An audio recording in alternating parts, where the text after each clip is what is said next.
बिस्मिल्लाहिर्रहमानिर्रहीम। अस्सलामुअलैकुम। उम्मे सलमा रजी अल्लाह ताला अन्हा कहती हैं कि जब अबू सलमा रजी अल्लाह ताला अन्हों की आंखें मौत के वक़्त पथरा गईं तो रसूलुल्लाह सल्लल्लाहु अलैहि वसल्लम तशरीफ लाए और अपने हाथ से उनकी आंखें बंद की और फिर फरमाया, जब रूह कब्ज़ की जाती है तो उसकी बनाई भी रूह के साथ चली जाती है। अबू सलमा रजी अल्लाह ताला अन्हों के घर वाले ये सुनकर समझ गए कि अबू सलमा रजी अल्लाह ताला अन्हों का इंतकाल हो गया है और वो रोने लगे। आप सल्लल्लाहु अलैहि वसल्लम ने फरमाया, अपने नफ्सों पर भलाई के सिवा और कोई दुआ ना करो, इसलिए कि उस वक़्त जो कुछ तुम्हारी जुबान से निकलता है फरिश्ते उस पर आमीन कहते हैं। इसके बाद आप सल्लल्लाहु अलैहि वसल्लम ने फरमाया, ऐ अल्लाह, अबू सलमा रजी अल्लाह ताला अन्हों को बख्श दे और उनका मर्तबा बुलंद फरमा कर उन लोगों में उनको शामिल फरमा दे जिनको राह मुस्तकीम दिखाई गई, और उनके पसमानदगान की कारसाजी फरमा। और ए तमाम जहानों के परवरदिगार, हमको और उनको बख्श दे और उनकी कब्रों से कुशाइदगी फरमा और उसको उससे मनव्वर कर दे। इस हदीस में नबी करीम सल्लल्लाहु अलैहि वसल्लम ने अबू सलमा रजी अल्लाह ताला अन्हों के लिए कब्र को कुशाइदा करने और कब्र को नूर से मनव्वर कर देने की दुआ फरमाई। साबित हुआ कि मोमिन की कब्र को अल्लाह ताला नूर से मनव्वर फरमा देता है और काफरों और मुनाफिक की कब्र ज़ल्मत से भरती जाती है और उसे तंग कर दिया जाता है। मरने के बाद इंसान को सबसे पहले कब्र के मराहल से गुजरना पड़ता है, इसलिए नबी करीम सल्लल्लाहु अलैहि वसल्लम ने उसके खौफनाक, खतरनाक और सख्त हालात से उम्मत को आगाह फरमाया है। इसीलिए तो आप सल्लल्लाहु अलैहि वसल्लम ने फरमाया कि अगर मुझे इस बात का डर ना होता कि तुम मुर्दे ही दफन करना छोड़ दोगे तो मैं अल्लाह ताला से दुआ करता कि वो तुम्हें भी अज़ाब कब्र सुना दे जिस तरह के मैं सुनता हूँ। सहाबा इकराम रजी अल्लाह ताला अन्हों भी कब्र के तसव्वुर से लर्जा बरामदाम रहते थे। बेशक रसूलुल्लाह सल्लल्लाहु अलैहि वसल्लम ने इरशाद फरमाया कि कब्र आखिरत की मंजिलों में से पहली मंजिल है,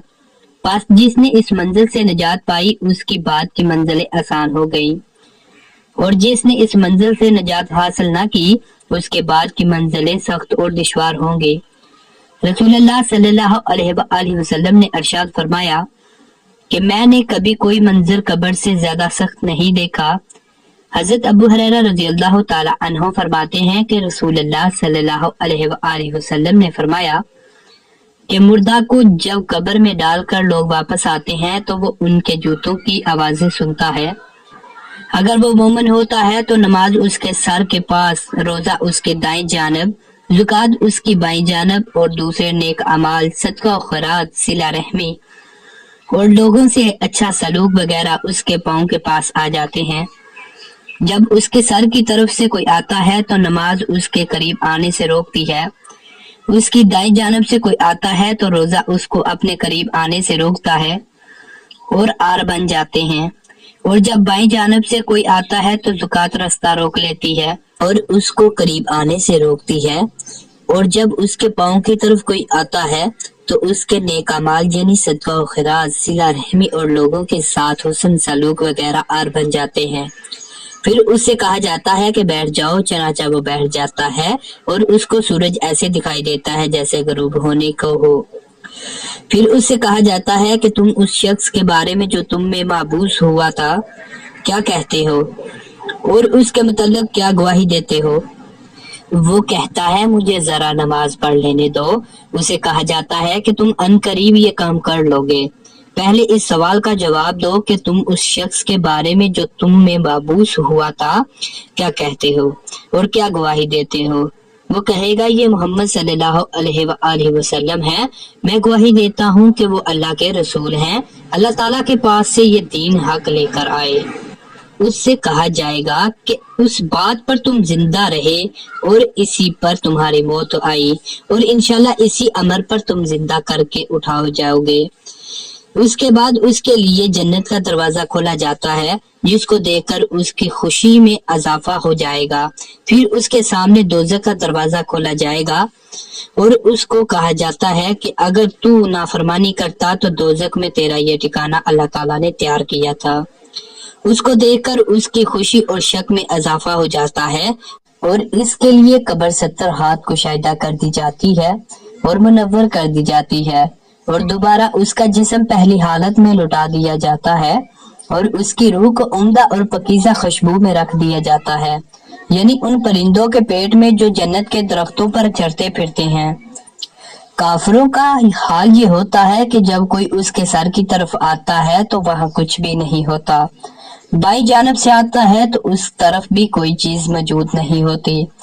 اس کے پاؤں کی طرف سے آتا ہے تو اس جانب بھی کچھ نہیں ہوتا، اس کو کہا جاتا ہے کہ بیٹھ جاؤ، پس وہ خوفزدہ اور سہمے ہوئے بیٹھتا ہے، اس سے کہا جاتا ہے کہ یہ شخص کون ہے جو تم میں بھیجے گئے تھے، اسے ان کا نام نہیں سوجے گا یہاں تک کہ اس کو بتایا جائے گا کہ وہ محمد صلی اللہ علیہ وآلہ وسلم ہے، تو وہ کہے گا کہ مجھے نہیں معلوم، لوگوں کو کچھ کہتے ہوئے میں نے سنا تھا، چنانچہ میں نے بھی ان کی طرح کہہ دیا تھا۔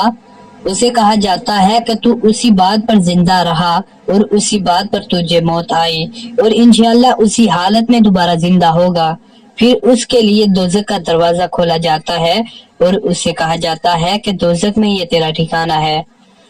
اس کو دیکھ کر اس کی حسرت اور ہلاکت میں اضافہ ہو جاتا ہے، پھر جنت کا دروازہ کھولا جاتا ہے اور اسے کہا جاتا ہے کہ اگر تو فرما برداری کرتے تو جنت میں یہ ٹھکانہ اللہ تعالیٰ نے تیرے لیے تیار کیا تھا، اس کو دیکھ کر اس کی حسرت اور ہلاکت اور بھی بڑھ جاتی ہے، پھر اس کی قبر تنگ کر دی جاتی ہے کہ ادھر کی پسلیاں ادھر نکل جاتی ہیں۔ اللہ فرماتا ہے کہ جو شخص میری اس نصیحت سے اعتراض کرے گا تو اس کے لیے تنگی کا جینا ہوگا۔ تو ملتے ہیں دوستو ایسی مزید ویڈیو کے ساتھ، اس وقت تک کے لیے اللہ حافظ، اللہ حافظ۔